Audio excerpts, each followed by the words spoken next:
I don't know if I've ever been to a Greek restaurant. Now that I think about it, I like Greek food. I've had Greek takeaway, but I don't know if I've been to a Greek restaurant. Well, I don't necessarily mean over here a Greek restaurant. Okay. I mean in Greece. You've been to Greece. Yeah, I have not. So I mean, like culturally in Greece, they're very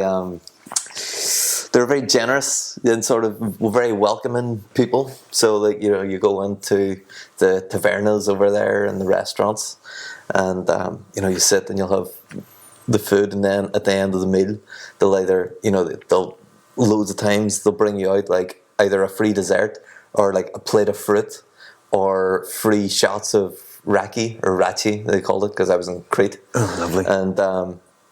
And it's just such a lovely sentiment. You just really feel like appreciated, and it's just a really nice way of being. And I think if I ever started like some kind of a food thing, establishment, or basically what we were talking about this, we were getting coffees just before we started into the episode, and I've got a really lovely coffee machine over in the corner, and we just said. It was the first time I've ever used a coffee machine like that, where you have to crush the beans up and put the willy head on. Like, I've had espresso machines in the past. You can tell we're professionals. Crush the beans. Crush the beans. You're crushing the beans. Do you not grind the beans? I'm pretty sure that's... Oh, great. Don't grind to crush. Who cares? Real professionals call it crushing.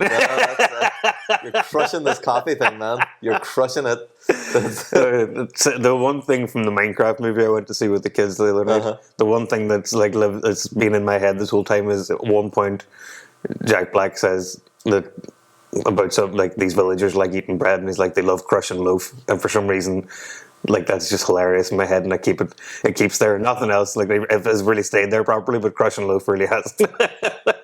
It sounds very Jack Black, but it also sounds a little bit sexual. Crushing, it sounds a bit like... It's very Jack Black in that he always, that's one thing I like about Jack Black, those sort of off-cuff, describing something in a specific way. I always enjoyed that since probably Shallow Halley probably did back in those days. Yeah, I really like Jack Black, and I've gone to see Tenacious D live, and but I just really didn't like whenever Kyle Gass, who's been his brother in arms through their entire career for 25 years, and then last year, in fairness, Kyle Gass made a heated political statement about don't miss next time or something with Trump, and I don't really agree with the sentiment. I don't think we should kill people. No. No, as a rule of thumb. No, but even the politics side of things, I think he's maybe getting a little bit too entrenched in his beliefs against half of his entire country. But I don't really agree with him on that. But I also 100% think Jack Black should have had his back, because they're mates. They're friends. Say stupid things. They're lifelong friends, and it would take a whole hell of a lot for to turn your back on your lifelong best friend. And if people stop being people for some stupid shit they said, I would have no friends. I know. I really disagree with it, and I think it's it's hard enough to make friends that you shouldn't just throw them away like that. Yeah, agreed. To get good quality friendships that you can rely on. Friendships are such a fun... we're talking about making friends in your 30s, obviously, in this episode anyway, so excellent segue. You like a bit of that, did you? And friendships are so funny and fickle, I had a best friend in primary school that I don't even know what country he lives in these days, when we went to secondary school, we went to different schools. Yeah. That was the end of that. We never seen each other really again that much. We still hung out, for the next couple of years here and there, but it was destined to fizzle out. But even now, I have maybe, I want to say, from the secondary school I went to before. So I went to 2 different secondary schools. I went to one for 5 years and then finished my last 2 years in a different one. So the last 2 years in a different one's different. But the first 5 years one, I want to say I have one friend that I would speak to on a semi-regular basis from that whole year of class. That's it. It's just so strange. It's so strange how friends work and how they don't. And there's people that have been best friends since they were 5, and still are in their 30s, which is great, and I love that for them. Don't get me wrong. But I feel like me as a person, at least, I've changed so dramatically over the years in terms of like who I even am. You know what is a Nathan? That I don't blame people for not going the same way. You know, it's how things go. And I think that's fair, and I think you're supposed to. The interesting thing about friendships that I've always found is that there isn't a set of norms, or there's not a set of expectations. Like, you know, if you become boyfriend and girlfriend, there are set expectations of exclusivity, of that you are going to go on dates, that you do this, that, and the other, working towards making sure that you are a good fit for building a life together. And in modern times, that's all kind of getting muddled up and mixed up, and there's so many like situationships, and you know, it's complicated things and open relationships. Yes.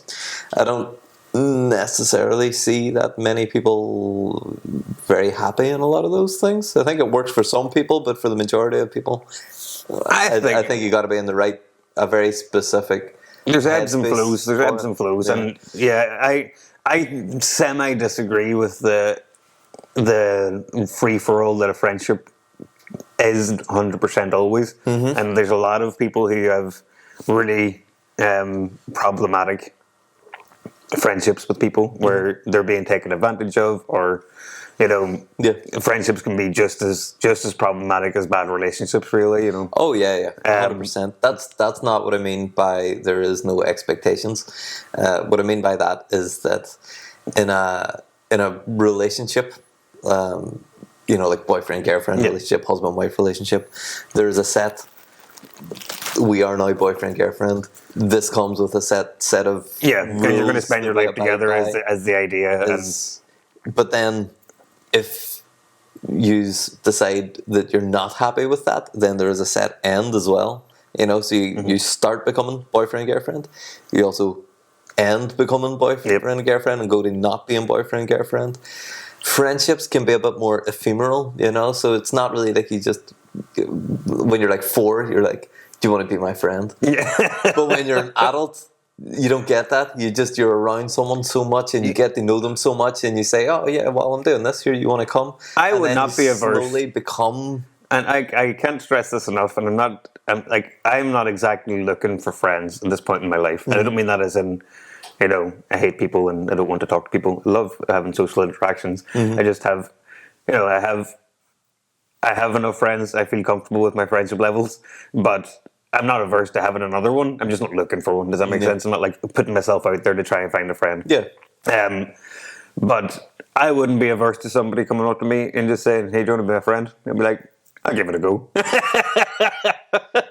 I just don't think. I know I'm quite an accepting person. I get that. I'm a little more crazy in that way, but I don't think that would be the worst thing. I don't think it works like that. If someone came up to me and said, hey, you want to be my friend? I'd be like, no, why would I want to be your friend?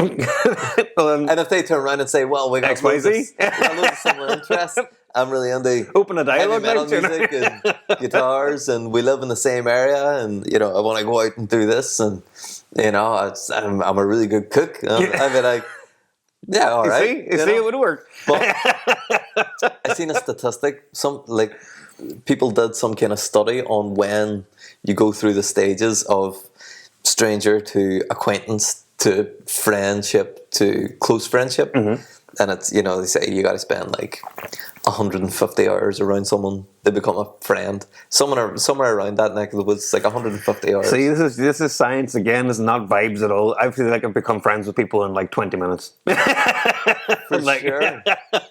There are people that you are drawn to more, but I think it's, if you're around people for a certain amount of time, you develop that level of closeness that you have for a friendship, where, you know, if you needed something, you would call them up and say, hey, could you do this? Or, you know, do you have that? Could I have a lend of this? Or I need a bit of help. And that's something that if you make good friends with someone in 20 minutes, I don't know if you have that depth to the relationship. No, it comes later. The depth comes later. But I mean, in terms after of vibes, 150 hours. You know, I don't think that's even close to that much time. But no, I think that's too long. I'm classically like, like I said about just would you be my friend? I'd be like, yeah, no problem. Like I make close. Like I get close to people quite quickly. It's just who I am as a person. Like vibe's right, and I'm all in, and that's it. You know, I don't have to be convinced any further than that. Yeah. And then the vibe can be right, and then it goes very poorly later on in life, and that's fine. These things happen, Yeah. But I don't agonize over if I become this person's friend and it blows up. I'll be sad. It's just how things go. It's life. I don't think you should be afraid. I don't think you should be so afraid of loss that you don't want to begin something. Exactly. For sure. But I think the 150 hour, I believe there is some merit to it, because if you've got, say for example, if you're in work, you start a new job, 150 hours, that's 3 weeks. That's like 4 weeks. Yeah. So after 3 or 4 weeks of being around someone every day in work, I think you're going to be pretty friendly with him, especially if you get along well. And similarly, you see like those experiments, like the Big Brother house, and like reality shows where they're all thrown into the same place. And then you see these people become best friends after a week, and you go, geez, they're really fucking... Or like after a couple of months, they're like family. Yeah. And you go, how can they get so close so fast? That's quite a lot of time, exactly. Around everybody 24 hours a day, you get to know. If there's a mask, the mask is slipped already at that point, you know what I mean? So you can see what a person really is like. Like, you touched on it. That's another good point. Yeah. About people putting up that social mask. Yeah. And it takes a certain while before people are comfortable to be more themselves. Yeah. And once you find that out and you like that person, then that's grand, that's life sorted. But you brought up your point. So, like, the idea, the reason I thought of this idea of making friends in your 30s is I say I'm not looking to make friends in my 30s at this point, but I'm not looking for tips. But back off, internet. But Reddit and even Facebook and lots of things in social media, I'll probably once a week I'll come across somebody asking, how do you make friends, or how do you meet people in your 30s? And people are talking about relationships too, these days. And that's mostly in Ireland and the UK, and we're in our general bubble, and it's going to be different elsewhere. But like the answers, it's so convoluted. So the answers are like, mostly it's the pub, and if you don't drink, just go to the pub anyway and don't drink, and you'll meet somebody, because that's what Ireland culture and even UK culture is classically. Like, there's nothing really else to do on an evening than go to the pub, you know what I mean? Although I don't necessarily agree that's the best place. It's not, I agree. I'm saying that's just like the norm, is what I'm trying to say. It's not at all the best. And if you're a normie, you're a normie. But then, I've found like quite a lot of my quite good friends have come from work. I've worked with them in some capacity. Well, that's why we became friends. And that's why we became friends, is a good point. But everybody always piles on, don't shit where you eat, pretty much, and don't become friends with somebody in work, because then when you're not friends, it becomes really awkward. And like they go all the way down the rabbit hole of like how this can go wrong. I think it's like fucking people, Nathan. I don't think that's about being friends. No, it's the same with friends. I promise you, people are making these comments. I promise you, people have this idea. I promise you, people are having this idea. Don't make friends with people in work. Separate your work and home life. Blah blah blah blah blah. It's a whole thing. I have never. I promise. Anyone. You haven't been on Reddit enough, Niall. Don't make friends with people at work. That's bizarre. No, as in you be friendly with them, but don't extend that friendship outside of the workplace, is what they're trying to say. I disagree with it entirely. I'm just saying that's definitely a common trope that people have in their heads, that they want to completely separate work and home. And I get the concept of that. I think it's a very modern concept. It has to be. That's where all your friends come from. Classically, that is where all your friends. There for quite a long time in my life, because when I didn't work at home, especially, I spent more time with people I worked with than I did with anybody else. Do you know what I mean? It was like, even my own family, my children, some weeks, and you're the same, obviously. And, you're going to, like you said, you're going to form those close bonds, and you see that person for who they are eventually, very quickly in some ways. And if you like them, and I've had a number of people I would have considered quite close friends when I worked there, and when I stopped working there, we didn't really keep up the friendship, and that's how things go. Still friendly with them, but we're not close friends anymore, because we don't see each other 40 hours a week. Yeah, it's funny you say that, because the nature of how I work is that I could spend 6 months of the year, 70 hours, 80 hours a week with this group of guys, or guys and girls, mostly guys, but. And we just become so tight knit, and it's like it is a little unit. It's almost the way it is in the military. Exactly. That's exactly what I was thinking of. You're living you're living with these people like your entire lives for 6 months, and you're out and you're away from home, and you might all be staying in a hotel together, or you're away in a different country together, and so you do get this bond where they are your entire network of people. You know, you're not around your family, you're not around your friends that you've built up in your life. It's just these people, and you become really, really close with loads of them, and you know, you talk about things that you have difficulties with, and you are there to support each other, and you are drinking together, you are out putting in massive shifts, working hard together, and you're having successes and failures together. And it's, you really do become so close to a lot of people, and a lot of people that I still think of super fondly, and I would still consider friends. I maybe haven't chatted to them in 3, 4, 5 years, you know, but then I could be on a job next year with them, and pick straight back up. You know, it's big hugs. Those are some of my favorite friendships that I have. Is like, there's people like that exactly in my life where, you know, and there's one guy I'll talk about from work, obviously, but you know, we worked together, but never in the same building. You know, he's lived in Wales and worked in Wales, but we just worked for the same company. And we ended up doing projects together for, you know, we did one project for, you know, a few weeks, and in that few weeks we became best friends, you know, not best friends, but, you know, quite close. And we ended up working together quite a lot for like the next year then. But that was in 2017, and like maybe a month ago we were I just had a little video call, hadn't spoken properly in like maybe 6 months, a year. And he's had a kid now, and you know, lives in London, and they're buying a house in London, and all these sorts of things. But we just got on a call, and we had like, you know, half an hour, 40 minutes, just shooting the shit as if nothing, no time had passed. And I really like that. I like that level of connection with somebody that they don't have to like maintain it. You know, the tree's grown. I don't need to water the plant. You know what I mean? And I like that a lot. That's a good analogy for it, but I'm sure it doesn't help with, because there is a bit of a loneliness epidemic at the minute, and I don't necessarily think that it affects people who are 30 years old and over. I really think it's kind of the younger generation too. Well, I think we were really blessed that we grew up on that sweet spot that I remember before the internet. I remember, exactly. I remember before social media, but I remember before the internet. And like social skills were so much more important back then. And I remember before mobile phones, you know, you couldn't text people, you couldn't even WhatsApp them, you couldn't. Even when you had them, you know, like it cost money to text people, so you weren't doing it a while. That's anyway. It, you know, and your parents didn't want you to use the house phone; you'd just be sitting for hours. So it was like you phone someone and say, "Do you want to meet up?" And they go, "Yeah," and then you go and meet them. So social skills were much more important in our formative years. Do you know what I mean? And I think it really helped even after the internet came, and after, because I would have been maybe 16 when I got my first social media, which would have been Bebo. Yeah, me too. Yeah, Bebo and MySpace. Love Bebo. And I miss Bebo every day. Every single day. I think about Bebo. Not every day, but you know what I mean. But Bebo and MySpace were just, whenever it came, it was like, this is so good. But it was so fucking toxic. Of course it was. Of course. Oh, it's going to be. We were the guinea pigs, you know. But we ran. Even my top 8 friends or whatever, 16 was it? We ran so TikTok could fly. Remember love? So on Bebo there was 3 loves that you could give out, like hearts. That's right. Every day you could give out 3 hearts, and man, it was like Machiavellian politics.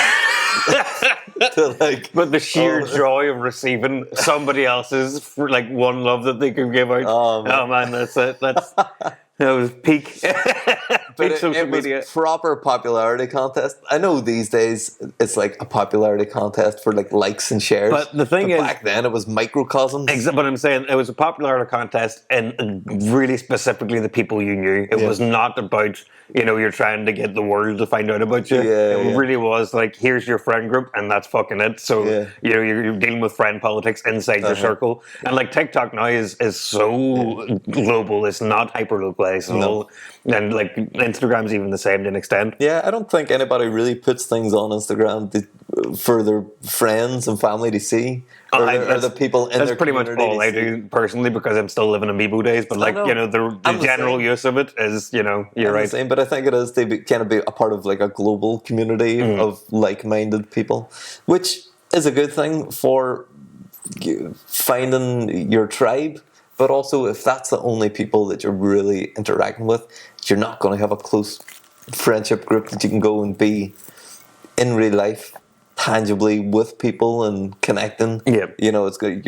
Someone makes a video, you make a response video. They make a response video.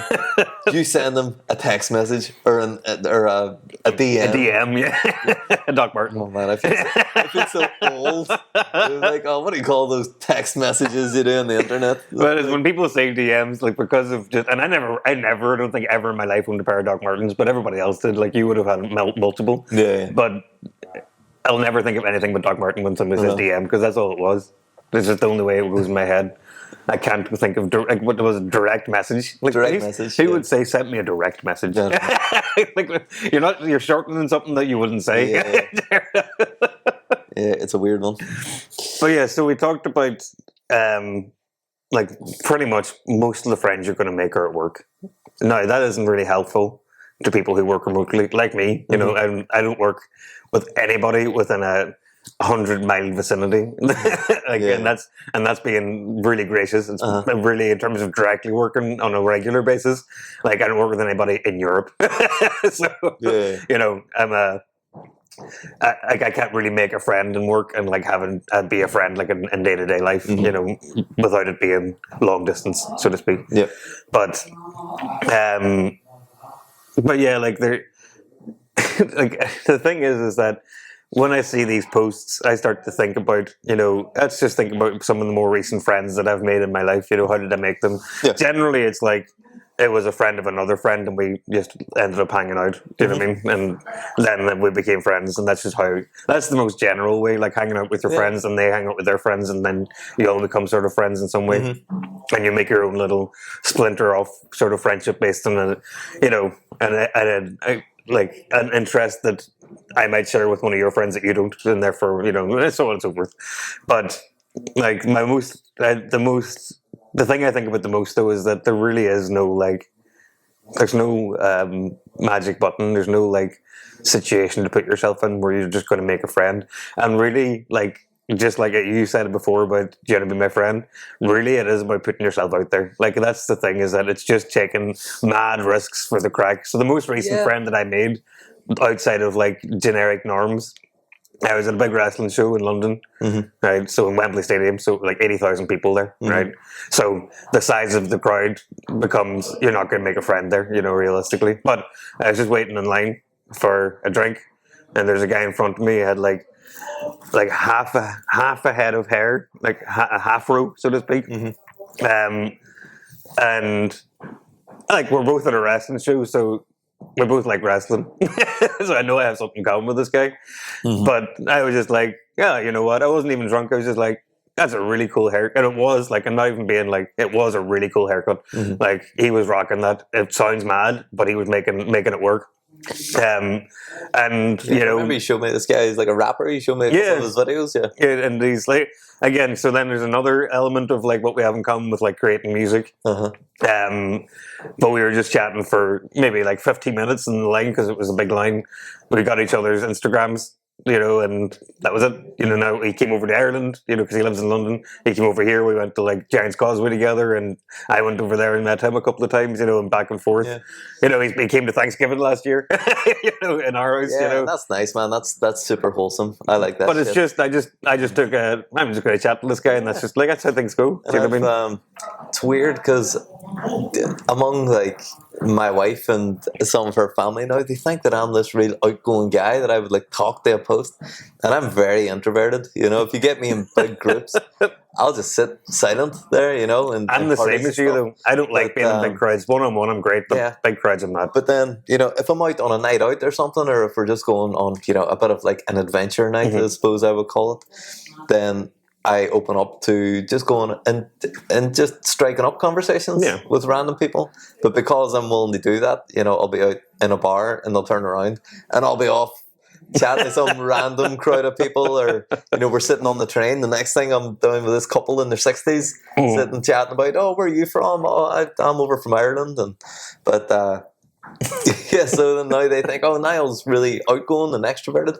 I am not at all. I really hate engaging with more than like two people at a time. Yeah, and exactly the same. It just I started to get really uncomfortable. There's a sweet spot of two people. Yeah, I kind of go in the background and just let other people talk. Once or you'll splinter off to one person having a conversation with them. That's okay. Yeah. But that's really interesting. As you said, it was about the shared interest. You were at a wrestling place. You already knew that you had a shared interest, and you found someone who looked interesting, and you struck up a conversation. I think that's an important part of it, is being able to know or identify that you have common interests. Just the very fact that he looked so interested mean that I knew I would have an interesting conversation with him. And I don't mean you probably shouldn't put yourself, go out in mad clothes or something that you're not comfortable with, but this is clearly somebody who's comfortable with himself.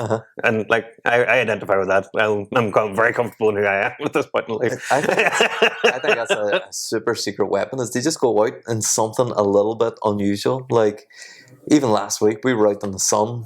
It was last Friday, I think, when Emma got out a little bit early out of work, and I went out and we were your dark and stormy adventure. Yeah, we went out for a couple of cocktails. But I was standing there and I wore a shirt. It's not even a particularly jazzy shirt, but it's got a nice pattern and texture and stuff to it, and you know it's a little bit more out there than what the average person would wear. Yeah.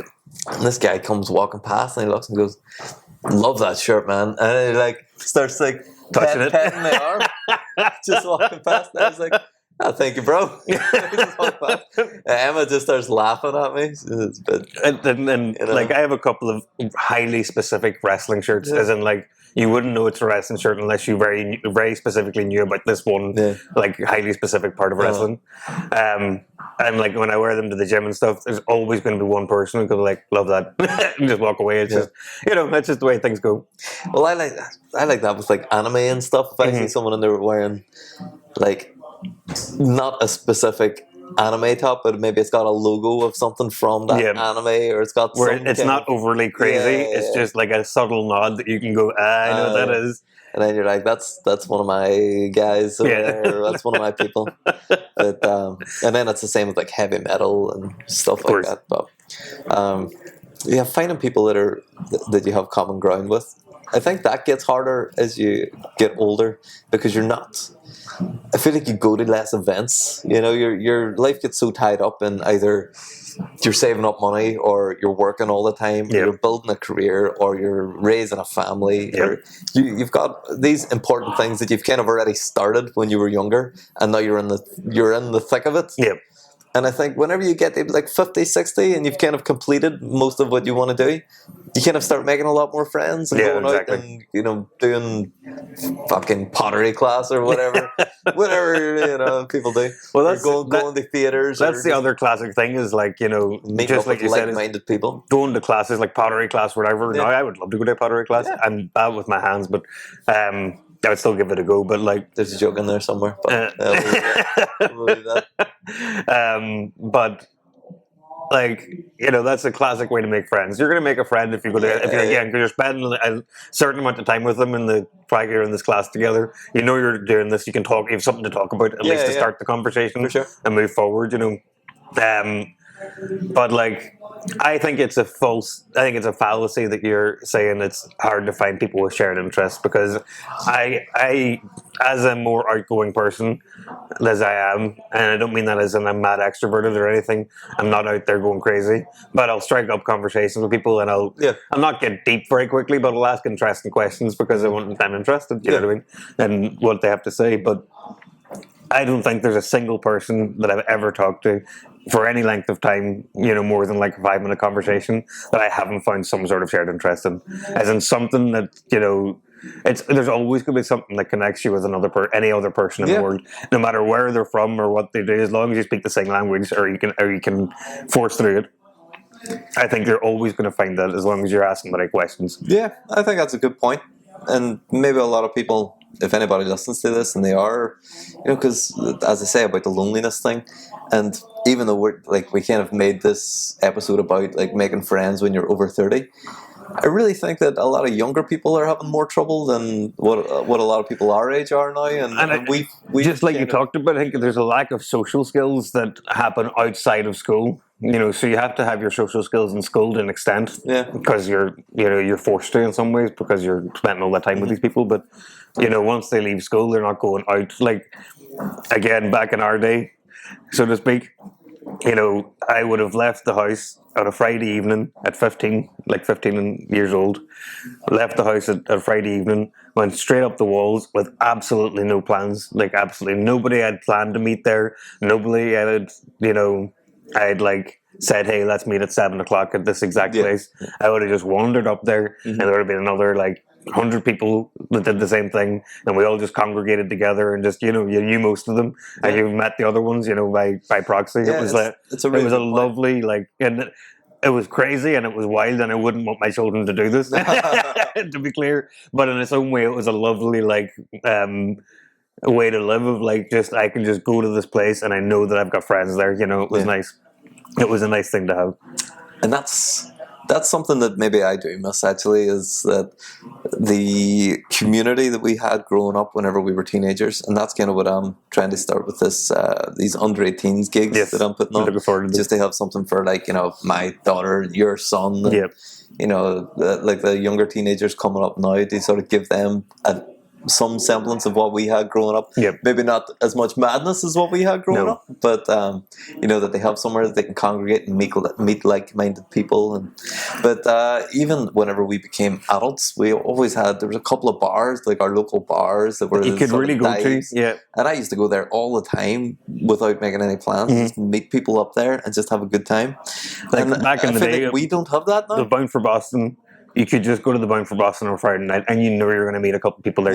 That's just the way it was. But I feel like there really isn't that now. We got one bar maybe in our city that we can go to and meet up with similar people to us. But God, a lot of them are head melters as well. Maybe that's more on me than on them. Yeah, I think I've had this conversation in my own head of like, if you don't like going here, and everybody else seems to that you like as people individually, then you're the problem, Nathan. Yeah.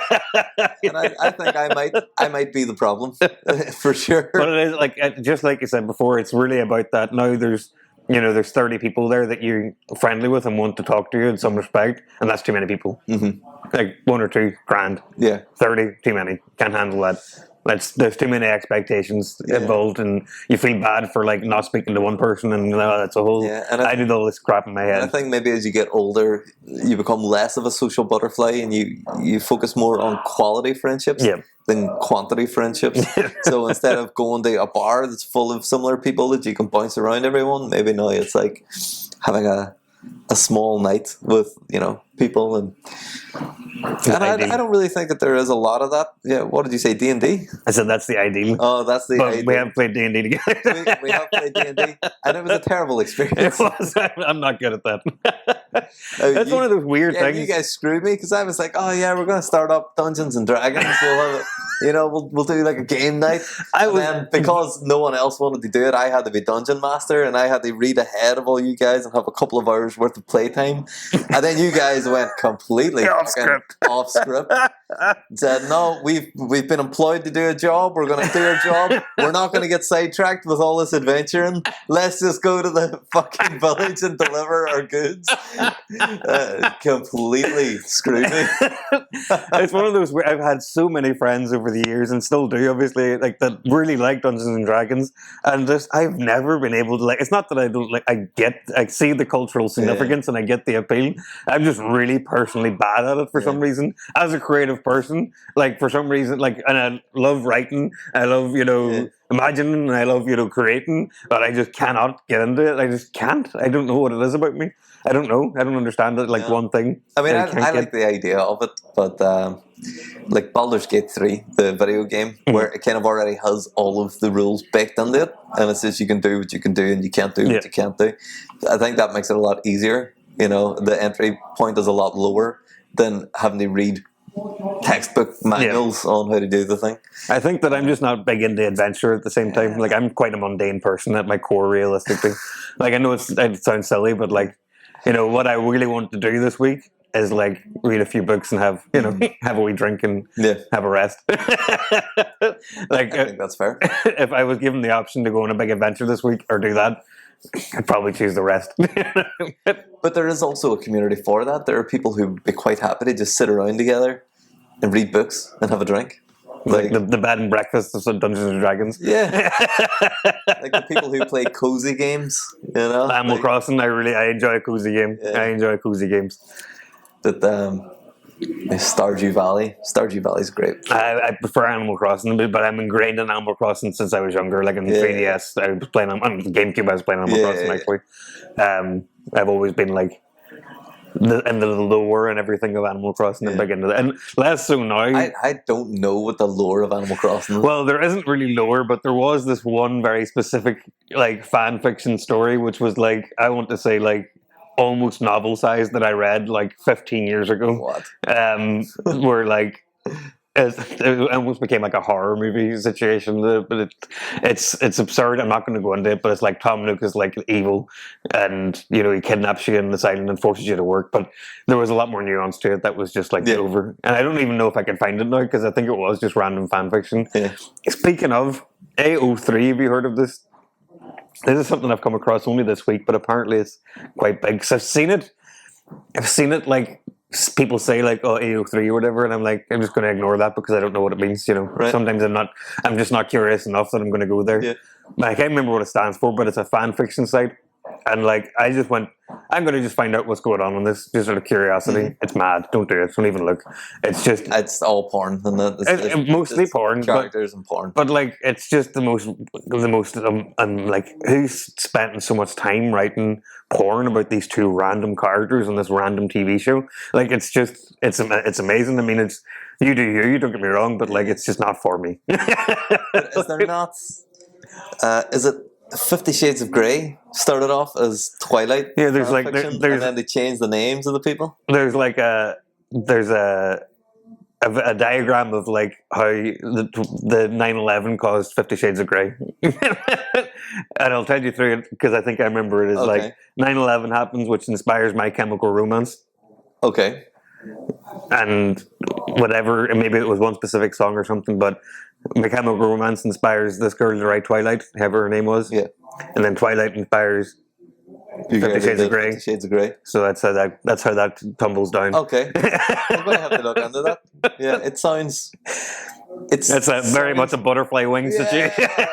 It sounds believable and it's very strange. But everything's really like that. You can probably people like to make these things quite significant. That's the thing, but everything's kind of like that. Everything's connected to everything's connected. Like everything's influenced by this. Especially if you go back far enough. It's like, if you go back 1,000 years, you could just say like any event 1,000 years ago caused the events today. Yep. Because it just ripples through society. Yep. The ripples of time. But I don't really know where we were going with the friendship chat. I think it was just. Did we reach any conclusions? No. There's not really any mad, but I think that's the point: is that there isn't a conclusion. Like people are going to ask this question ad nauseum forever because people get lonely, and more so now than ever. But it really isn't a magic button. You can't just say if you go and play football every week on a football team, you're going to have friends because it might not be the people you click with. It's just but I think there's something significant in saying that. To make friends, you got to go out and meet people. Exactly, you have to put yourself out there. Is the only one. If you don't go out and try, then you're not going to meet people. And that's I suppose that harks back to something I always say, where I believe that you make your own luck. Yes, I know that luck exists as a thing, but I really do believe, and because I've seen it firsthand, is like Damien, one of my best mates, and he just seems like the luckiest man in the world. But after all the years of watching how he goes through life, he says yes to everything that he wants. He just says yes and works it out afterwards, when most other people would come up with a million reasons why not to do it. Yep. He's just like, yes, I'll go for it. And then try it. and then afterwards he works out the logistics of it. And Well, I have this really weird Yeah. thing that I do in my head where if I buy a scratch card, which is infrequently, to be fair, it's not like I'm doing this every week, but if I buy a scratch card, I've almost Pavlovianly trained myself that if I lose, I'm having enough luck, so it's good as well. I can't lose on a scratch card because if I don't win anything in the scratch card, I've paid £2 to find out that I actually already had enough luck this week. See, that is slightly different from how I know, think it's on it, entirely what you're saying, but it's but you do make your own luck, is what I'm Yeah. saying. Exactly, like if you put yourself out there, yeah. you solve your own problems. You know, if you open complain, yourself to the opportunities of the world, Yeah. isn't it? You open yourself to the opportunities of the world, and whenever an opportunity comes by, you will be in the position for it. If you don't open yourself to the opportunities of the world, the opportunities come and you're not there. if you blame won't have anybody the luck. else for your situation, you're already going the wrong direction. That's my philosophy. I blame myself for anything that goes wrong. Pretty much, it's my fault. I find it so strange that people think that's like toxic behavior, because the way I see it, it's like if you want to feel better, blame the world. If you want to be better, Blame yourself. Yep. But like, if somebody, for example, if somebody did something wrong on me, right, which really happens infrequently in my life as well, but again, I would say like, oh, that boy's a dick, and then just not talk to them again, and that's just the solution. And that's the end of it. I don't have to dwell on it anymore. It's just like, oh, I'm just not going to do that again. Easy. I'm sure a lot of people think that's very simplistic, very fast-sighted way of looking at how to solve your problems. Just walk away from them. Some people are caught in problems, but some problems you just have to walk away from. If you and like, I have a very strong in my head of I'm not going to dwell on something if I can't fix it. If I haven't got a solution, what's the point?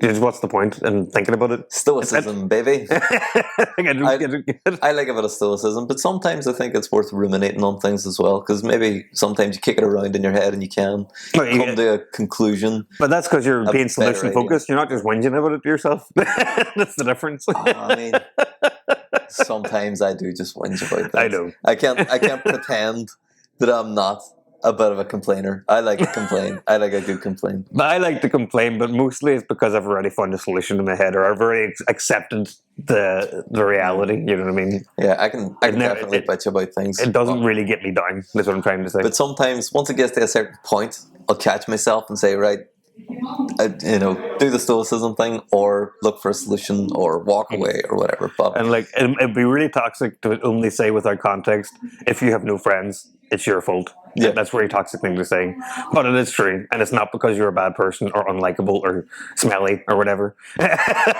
Although you may be all of those things. You may be all those things, but if you there are others out there. But if you haven't put yourself out there, it's still your fault. If you haven't tried to the fullest extent of your want, then it's still your fault. You have to own that, and like nobody owes you anything. At the end of the day, is what I think. That is. It's a little bit tough love. But I think sometimes you need someone to say that, and they just say, it's not even that it's your fault. It's within your control. Yes. Or at least within your influence, if not control. Like, again, control is a very strong word for making a friend. Well, whether or not you have friends is within your control. Yes. Is what I'm getting at. Not that you have to control your friends. So, I think the idea from that is that if you just put yourself out there, you will find people like you. And it is scary. And sometimes it can be uncomfortable. And you have to deal with a lot of rejection. And you have to deal with a lot of making awkward, learning experiences, failures, which are learning experiences. And then you'll get better at making friends and being a bit more lighthearted and taking life a little bit less seriously, and then people want to be around you more. But it is hard. I think once you get a little bit older, you get better at it, but you do it less. Yeah. And whenever you're younger, you're worse at it. But you're around more people. So double-edged sword. Double-edged sword. It's just losing your fucks in your mid-30s to early 40s is really the sweet spot of like... Yeah. And like, I'm drawn to people who just don't give a fuck. And like, if you're just going to not care about it, I like that. Do you? Yeah. But if you are lonely and you're listening to this, get out there. Yeah, it's I just think get that's out what we're there. saying is just get out there, and you are in control of it, and you can. It really is that simple. You know, it might be uncomfortable, but you And it can. might take a few tries, but like it is just that simple. And I think it is worth it as well. You know, if it's good to have other people in your life.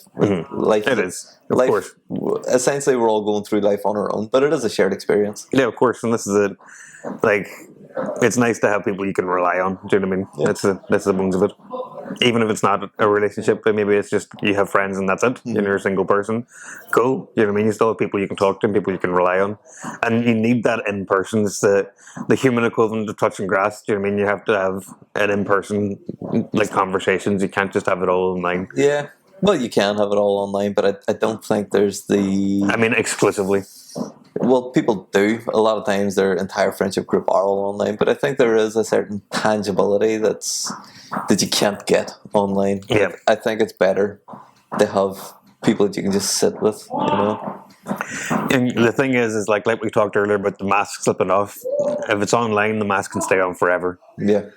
That's what I mean by that is that you can Yeah, that's a good point. keep your social mask online because you control every interaction, whether or not you mute yourself or unmute yourself or what you type or what you say. You have an element of control more than the impulse of saying something stupid, which is important. You should say something stupid, and And what do they say? Like 70% of human interaction is non-verbal as well. So, yeah, exactly. So there's a massive part that you're not really experiencing. Because the other part of the saying something stupid is that, and I'm the king of this, like, especially with you, I'll say the most, like, what I have in my head is, like, I have this thought in my head and I know that it's wrong, so I'm going to say it out loud to Niall, and Niall's going to tell me why it's wrong. And I'm open to that feedback, so it's okay. If you're open to feedback, you can say all this stupid shit and get that feedback and change your views. It's fine, you know what I mean? But sometimes you need that. Sometimes you need to say the crazy things in your head so people can tell you why, and you can change your views in that way.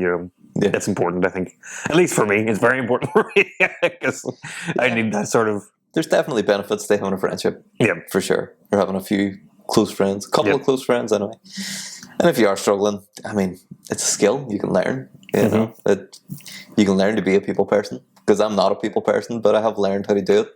You learn to sort of create the persona. Sometimes you can be that person. Yeah, and not that you have to be fake. You fake it till you make it. You can. That's okay. But you can put on the persona until you get to know someone better, and then sort of ease into being a bit more relaxed. Yourself, yeah. But I'm not a social scientist. I'm not or any scientist or something. I'm not any kind of scientist at all. No.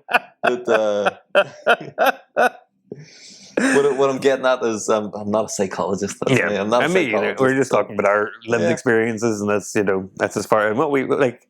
What I think is what I've lived, and that's it. But I think it's worth having a couple of good friends, and if you feel like you don't have a couple of good friends around you, then maybe take steps to put yourself in the right position to make some friends. If you're feeling like you need them. And don't be afraid to stop being friends with somebody who's not serving you. Do you know what I mean? Yeah, that's also the point. What I was getting at earlier is that there's never, well, sometimes there is a hard end of a friendship, but a lot of friendships, they just kind of fizzle out into nothingness over time. It's not a big blow-up situation. It's just that's what I was getting at with the boyfriend-girlfriend versus friendship thing. But anyway, I think we've rambled about this. I think so. That'll do for now. Come back next week for whatever we managed to conjure up.